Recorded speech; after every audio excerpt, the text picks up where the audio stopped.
IPL 2026లో sun Risers Hyderabad అనూహ్యంగా పుంజుకుంది. ఆరంభ మ్యాచుల్లో తడబడిన ఆ తర్వాత హ్యాట్రిక్ విజయాలు సాధించి పాయింట్ల పట్టికలో 3వ స్థానానికి ఎగబాకింది. సీజన్ ప్రారంభంలో బౌలింగ్లో చాలా ఇబ్బంది పడిన ఈ జట్టు యువ పేసర్ సాకిబ్ హుస్సేన్ రాకతో ఒక్కసారిగా టైటిల్ ఫేవరెట్గా మారిపోయింది.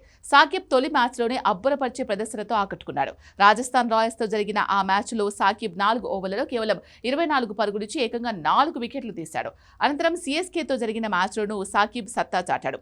4 ఓవర్లలో 32 పరుగులిచ్చి 1 వికెట్ తీశాడు. తాజాగా ఢిల్లీ క్యాపిటల్స్తో జరిగిన మ్యాచ్లో సాకిబ్ మరోసారి జూలు విదిల్చాడు.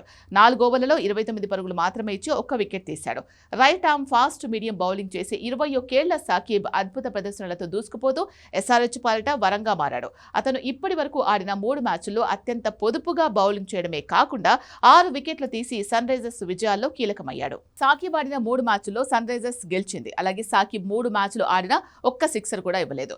ఇదే అతన్ని ప్రత్యేకంగా నిలుపుకుంది. సాకిబ్ ఇప్పటి వరకు వేసిన 72 బంతుల్లో కేవలం 85 పరుగులు మాత్రమే ఇచ్చి అత్యంత పిసినారి బౌలర్గా పేరు తెచ్చుకున్నాడు. మొత్తంగా సాకిబ్ రాక సన్ రైజర్స్ ఫేట్ నే మార్చేసింది.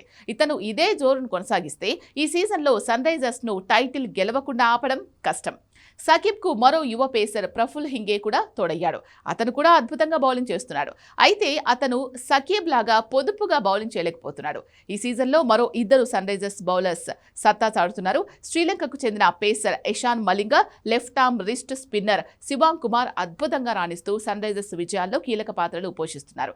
వాస్తవానికి సీజన్ ప్రారంభానికి ముందు సన్ రైజర్స్ కు బౌలింగే ప్రధాన సమస్యగా ఉండేది. రెగ్యులర్ కెప్టెన్, జట్టు ప్రధాన పేసర్ ప్యాట్ కమిన్స్ గాయం కారణంగా సగం సీజన్ కు దూరమయ్యాడు.